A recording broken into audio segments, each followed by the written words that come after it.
नमस्कार दोस्तों, मैं रितेश परमार मालवा एकेडमी के YouTube प्लेटफॉर्म पे आपका स्वागत करता हूं। और आज की क्लास में हम पढ़ेंगे ग्राफ्टिंग के बारे में। दोस्तों, जब हम हॉर्टिकल्चर शुरू करते हैं तो शुरुआत होती है किसी भी पौधे को कैसे तैयार किया जाता है उससे। इसी को कहा जाता है प्लांट प्रोपगेशन। और प्लांट प्रोपगेशन में 3-4 चीजें हैं जो कि जनरली प्रैक्टिस की जाती है।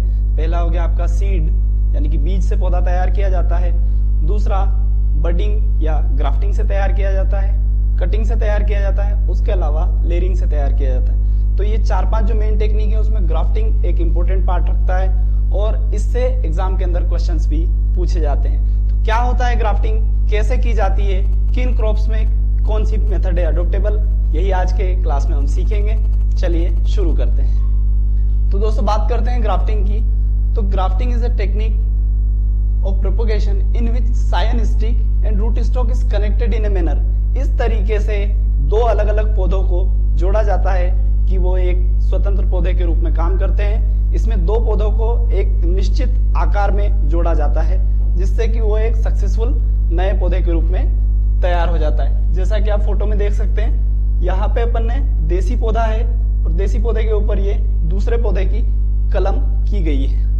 इसके बाद होगा ये कि देसी पौधा और कलम दोनों आपस में जुड़ के एक सिंगल प्लांट बना लेंगे और यही प्लांट जो है आगे जाके आपका उत्पादन देगा। फिगर से समझ लेते हैं। होता क्या है, एक देसी पौधा होता है और दूसरा आपका होता है सायन। तो सायन जो कलेक्ट की जाती है वो की जाती है एक अच्छे वृक्ष से। कोई अच्छा वृक्ष है उससे एक डाली आप कट करके ले आए और उसको यहां से कट करके लाने के बाद देसी पौधे को भी यहां से ऊपर से काट दिया जाता है और उसके बाद उसी को इस पौधे के ऊपर इस तरीके से लगा दिया जाता है। उसके बाद इस पे कर देंगे टेप लपेट दी जाती है। कुछ समय के बाद ये पौधा यहां से जुड़ जाएगा। जैसे कि हमारी हड्डी फ्रैक्चर होती है उस समय जुड़ती है, वैसे ही जोड़ इसमें बन जाता है और उसके बाद ये पौधा यहां से एक नए पौधे के रूप में तैयार हो जाता है। तो इसमें होता यह है कि दो पौधों के गुण, यानी कि जो नीचे आपने जंगली पौधा यूज किया है उसके और ऊपर जो अच्छा पौधा यूज किया है, दोनों के गुण एक ही पौधे में उपयोग किए जा सकते हैं। यह सबसे बड़ा फायदा है ग्राफ्टिंग का। ग्राफ्टिंग की कौन कौन सी टेक्निक है ये देख लेते हैं। ग्राफ्टिंग में दो चीजें इंपॉर्टेंट होती है। पहला होता है आपका रूट स्टॉक, जैसा कि हमने पढ़ा, जो कि होता है बीजू पौधा। देसी पौधा आपका होता है जो कि या तो आपका बीज से उगाया जा सकता है।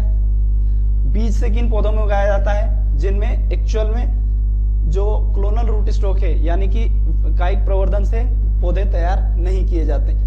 फॉर एग्जांपल आपका हो गया नींबू वर्गी जो है, उनमें बीज से अच्छा रूट स्टॉक तैयार हो जाता है। आम जो है उसमें भी बीज से तैयार हो जाता है। ये होता है बीजू रूट स्टॉक। उसके अलावा कुछ पौधे ऐसे हैं कि जिनके पौधे बीज से तैयार किए ही नहीं जा सकते। फॉर एग्जाम्पल आपका हो गया एप्पल। एप्पल में जनरली ये होता है कि सीड में डोरमेंसी होती है, ठीक है, और उसको चिलिंग टेम्परेचर की रिक्वायरमेंट होती है, तब तक वो जर्मिनेट नहीं होता है। तो उस डोरमेंसी को तोड़ने में बहुत समय लगता है और काफी खर्चीली विधि है, इसलिए उसमें सीधे कटिंग या फिर आपका लेयरिंग से पौधे तैयार किए जाते हैं। इसी को कहा जाता है क्लोनल रूट स्टॉक। तो यहां तक हमें समझ में आ गया कि बीजू रूट स्टॉक और क्लोनल रूट स्टॉक क्या होते हैं, ठीक है। रूट स्टॉक का सिलेक्शन करते समय किन बातों का हमें ध्यान रखना है। सबसे पहले रूट स्टॉक उस पर्टिकुलर एरिया में अडोप्टेबल होना चाहिए। फॉर एग्जांपल आपको कोई आम की वैरायटी लगाना है तो उसके लिए जो बीजू पौधा है वो आपके गांव का या आपके क्षेत्र का देसी पौधा हो तो वो अच्छे से उस जमीन में चलेगा।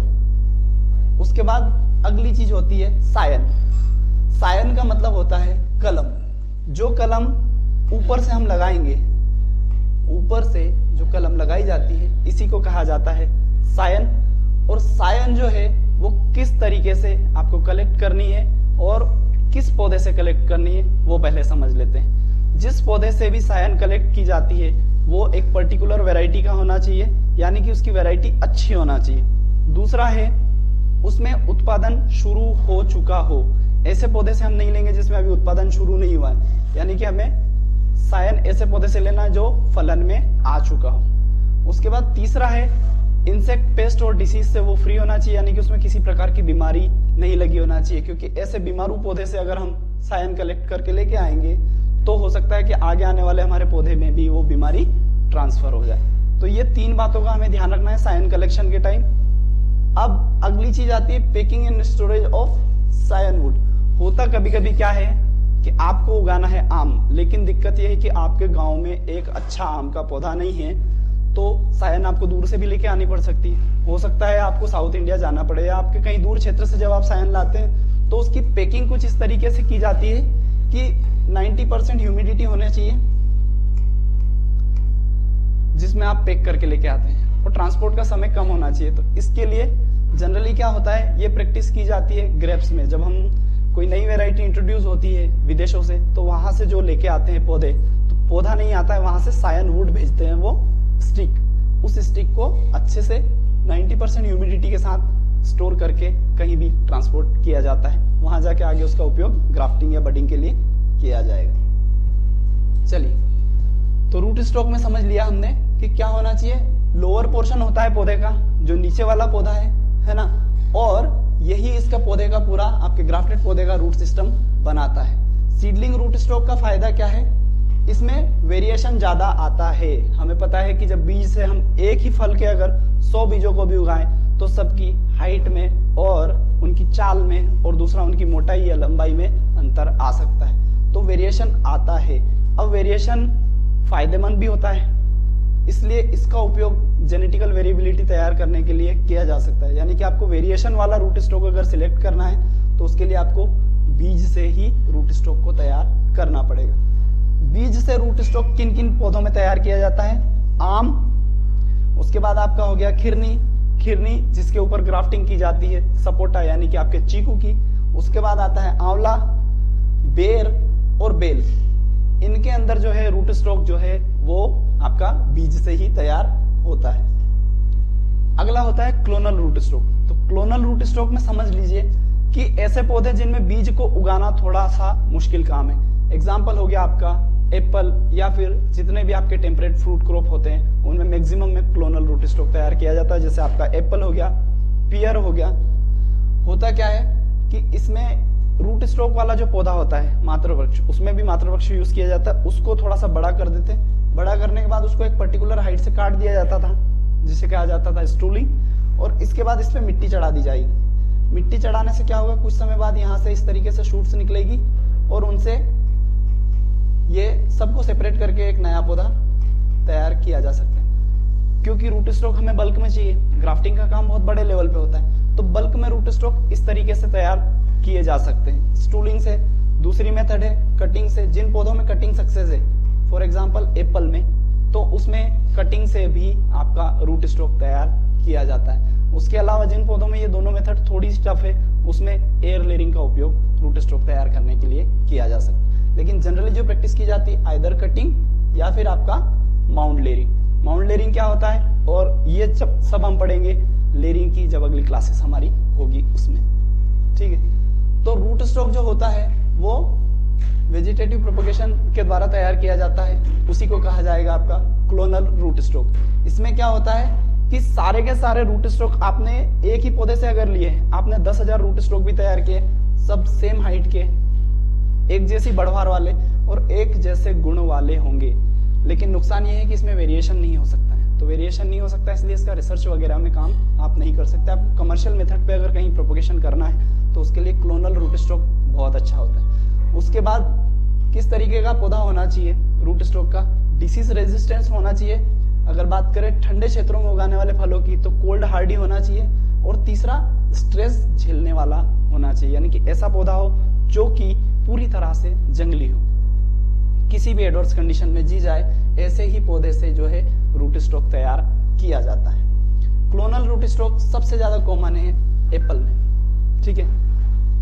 और ये इसमें क्वेश्चन किस हिसाब से बनता है, क्वेश्चन इसी तरीके से बनता है कि एप्पल में रूट स्टॉक किस विधि से तैयार किए जाते हैं। तो आपको समझ में आएगा कि क्लोनल रूट स्टॉक होगा तो या तो उसमें ऑप्शन आएगा कटिंग, या कटिंग अगर नहीं आया तो लेयरिंग आ सकता है। चलिए, रूट स्टॉक के सिलेक्शन के टाइम पे हमें ध्यान रखना है कि वो 1 से 2 साल पुराना होना चाहिए, उसकी मोटाई पेंसिल के आकार की होना चाहिए, और रूट स्टॉक जो है वो कैसा होना चाहिए, ट्रू टाइप, यानी कि आपने अगर देसी पौधा भी लिया है तो वो देसी पौधा भी देसी पूरे गुणों के साथ होना चाहिए। ठीक है, अच्छा होना चाहिए, हेल्दी बढ़ने वाला, और दूसरा उसकी ग्रोइंग जो है वो थोड़ा सा विग्रस होना चाहिए, क्योंकि एक अच्छा रूट स्टॉक ही ऊपर सायन को अच्छा फूड सप्लाई करेगा और उसी से आपका उत्पादन बढ़ेगा। बात करते हैं डिसीज और पेस्ट, तो ये सायन में भी हमने पढ़ा था और रूट स्टॉक में भी है कि डिसीज और पेस्ट से फ्री होना चाहिए, ताकि आगे जब आपका पौधा तैयार हो नया तो वो किसी तरह की बीमारी के साथ ना हो। रूट स्टॉक जो है ये सबसे इंपॉर्टेंट चीज है आपका कंपेटिबिलिटी। अब पहले कंपेटिबिलिटी क्या होती है ये समझ लेते हैं। एक्चुअल में क्या होता है कि किसी भी पौधे को कट करके किसी भी पौधे के ऊपर नहीं जोड़ा जा सकता है, और इसका सिर्फ एक ही कारण है, वो है कंपेटिबिलिटी। होता क्या है कि किसी भी जानवर के किसी अंग को काट के आप इंसान को नहीं लगा सकते, हालांकि एक्सपेरिमेंट चल रहे हैं लेकिन उतना सक्सेस अभी है नहीं। वैसे ही होता है कि आप बिना किसी आपस में संबंधित पौधों को अगर आपस में जोड़ने की कोशिश करेंगे तो ग्राफ्टिंग जो है वो फेल हो जाएगी। उसका एक ही कारण होता है इनकम्पेटिबिलिटी, यानी कि इनका इनके साथ से पटती नहीं है आपस में। तो इसके लिए कंपेटिबिलिटी का ध्यान रखने के लिए हमें क्या करना पड़ेगा, जो भी आपका रूट स्टॉक और सायन है कोशिश ये करें कि वो एक ही क्रॉप की हो, यानी कि एक ही स्पेशीज की हो, या फिर एक ही फैमिली की हो, या फिर तीसरा है एक ही जीनस की होना चाहिए। तो कुछ लोगों के क्वेश्चन आते हैं कि आम के ऊपर नीम की या नीम के ऊपर आम की ग्राफ्टिंग की जा सकती है या नहीं। नहीं की जा सकती क्योंकि उसमें इनकम्पेटिबिलिटी होती है। हालांकि आपका नींबू जो है, नींबू के ऊपर आप किसकी कर सकते हैं, नींबू के ऊपर आप संतरे की कर सकते हैं, नींबू के ऊपर मौसम्बी की हो जाती है, क्योंकि इनकी फैमिली सेम है। ठीक है, कभी कभी सेम जीनस वाले पौधों में भी आपस में ग्राफ्टिंग की जा सकती है। तो इन चीजों को हमें ध्यान रखना है। फैमिली, अगर फैमिली में आपस में ग्राफ्टिंग नहीं हो पा रही है तो फिर हम जाएंगे सेम जीनस पे।